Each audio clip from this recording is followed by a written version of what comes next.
Okay, welcome back to members of 121 Community Church in Grapevine, Texas, and our ongoing study in God's cosmic Perichoresis, published by Lee in 2011. We're going to take a look at the first half of chapter 2, and it'll get into the specifics of Jürgen Moltmann's theology. So it's going to be pages 25 to 46. We'll begin with block 1 and look at Moltmann's panentheism. Trinitarian thinking. There are three possible cosmology models. Hierarchy, the great chain of being, which is a static model with God at the top. The modern mechanistic position, which is dualistic. Matter and spirit are disconnected. And the organic or ecological, which is connected, organic, holistic. All creation is dynamically interrelated. So we're looking at ecological cosmology. It's an interrelated knowledge is possible. Reality relates laterally and inwardly. It's the science of the symphony of life. It is the science of the symphony of life. For Moltmann, the Trinitarian God is the environment for the cosmogenetic reality, guiding its teleology through interacting with creation. The Trinity as the guiding teleology. The symbol of life has, the symphony of life has a pro-Trinitarian inclination. It's a movement toward attaining deeper communion within the constitution of the cosmos itself. Creation attaining deeper communion, as the Trinity also attains deeper communion. Creation is a multi-layered and unified reality. God pervades the entire world without identifying with it. It's a panentheism. The doctrine of the Trinity for Moltmann is an ecological doctrine. The doctrine of creation has the suffering of God at its heart. Creation was preceded by God's self-negation, or his kenosis, to create space for creation. So it's all about first creating space for creation. God possesses the power of suffering love, reaching its consummation in the cross of Jesus. It's a suffering reflected in the history of the Holy Spirit. So we're looking at the history of the Holy Spirit, which is God's immanent presence. God dwells in creation as the giver of life, which presupposes self-limitation. It is the ongoing self-surrender of the Holy Spirit. The ongoing self-surrender of the Holy Spirit. The Holy Spirit also has a history of suffering with creation. Therefore, human suffering participates in God's suffering. And the suffering of God carries with it the promise of eschatological glory, God's future indwelling. The Holy Spirit is the efficacy of the divine work. The Christ event provides the insight into the cosmos encompassing Trinity, including an eschatological understanding of the gospel. All of creation is inside God. God embraces creation and promises to bring creation to doxa, glory, what Moltmann calls cosmic Sabbath rest, when God is fully all in creation. So it's all about a panentheism, all is in God, all in God, panentheism. So that gives us the foundational cosmology. Now we take a look at Moltmann's doctrine of the Trinity in block 2, because this panentheism is a pan-en-Trinity, all in the Trinity. So block 2, Christ-centered Trinity. God cannot be comprehended without Christ, and addressing the rule of God. God's self-relation and relation to the world coincide in this revelation. The rule of God. Creation is the fruit of God's loving nature.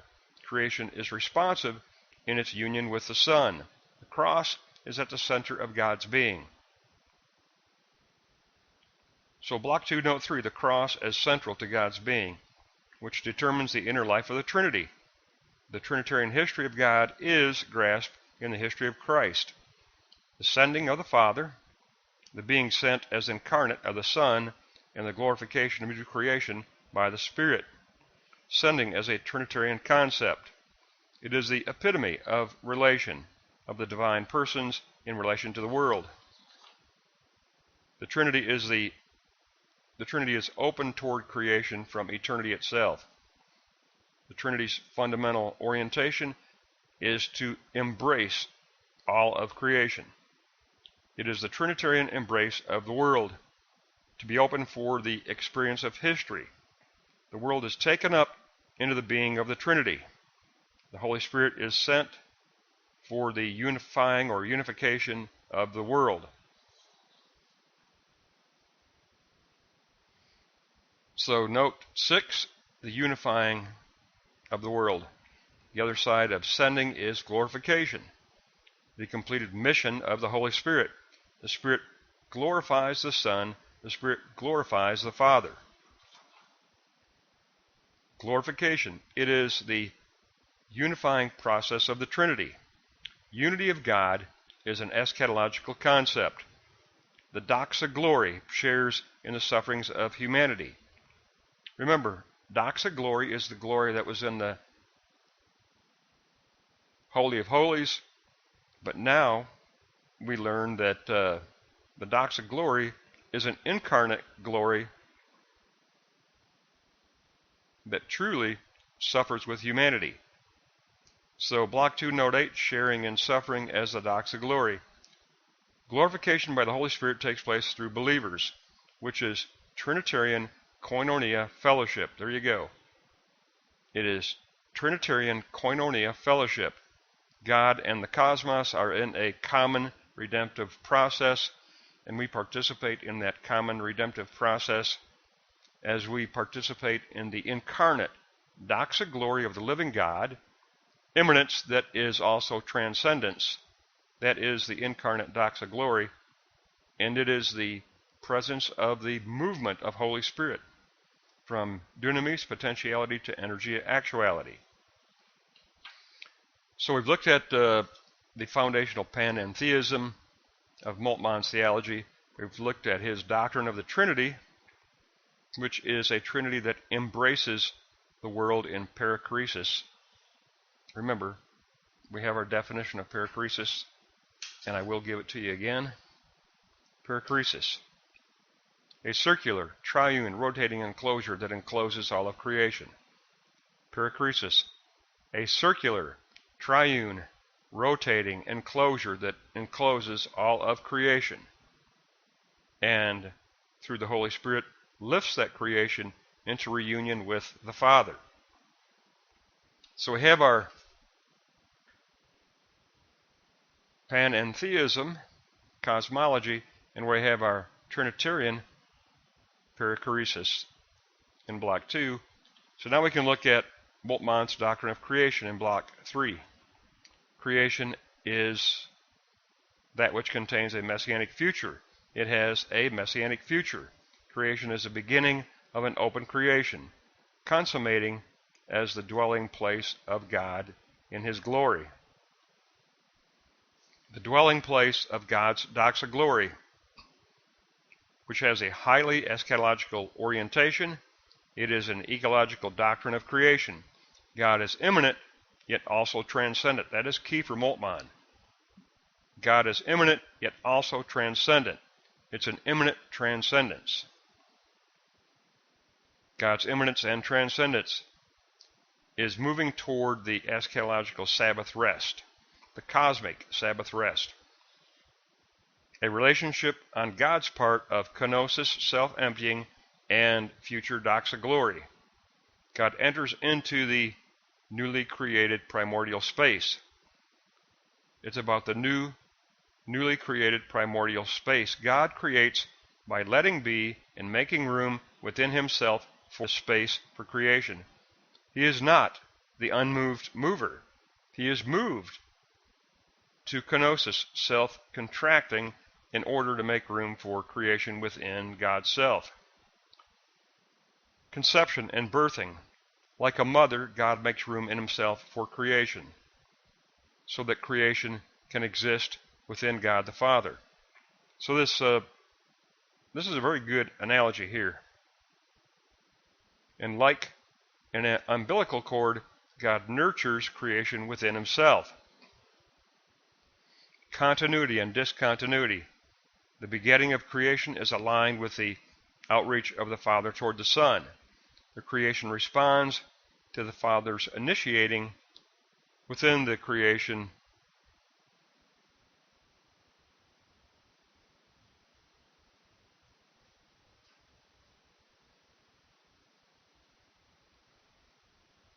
the response from believers within creation is a response through the sacrificial godless space of the cross. Our response is through the passion of Christ, which is a sacrificial godless space. The fall. For Moltmann, the fall is an historical incident, and creation longs for future glorification. Creation groans in birth pangs for future glorification. Newborn creation is open to God's eschatological consummation. So I love this analogy that Moltmann brings out and that Lee emphasizes. That's the fact that we can understand all of creation inside God if we just picture the analogy of motherhood, where the child is alive and being nurtured within the mother. Creation is alive and being nurtured by the encompassing Trinitarian Godhead, and through the work of the Spirit, eventually creation will be lifted to perfect doxa, glory, Sabbath rest. Very good first half to chapter 2. This is 2a, pages 25 to 46. But what we've got to remember is that for Moltmann, his foundational cosmology is called panentheism. All is in God. All creation is inside God. The triune perichoresis encircles and embraces creation. And yet there's no mix, there's no confusion. God remains transcendent within that embrace. He remains transcendent in that embrace. And so it leads us to an understanding of the Trinity as perichoresis, that circular, rotating, triune activity of the Godhead that is the eternal Logos becoming the Rhema spoken word that creates, and then the indwelling, immanent Holy Spirit that includes transcendence, that is lifting creation into restored reunification with the Father. So in Block 2, it's all about a Trinitarian perichoresis. And so panentheism cosmology and Trinitarian perichoresis give us Moltmann's doctrine of creation. That cosmology and that Trinitarian doctrine come together in Moltmann's doctrine of creation, which is in a presence of God's immanence and God's transcendence. And it does begin with the loving act of God to create space within himself for the possibility of creation. Creation begins with the self-emptying act of God. He makes space within himself for creation to take place.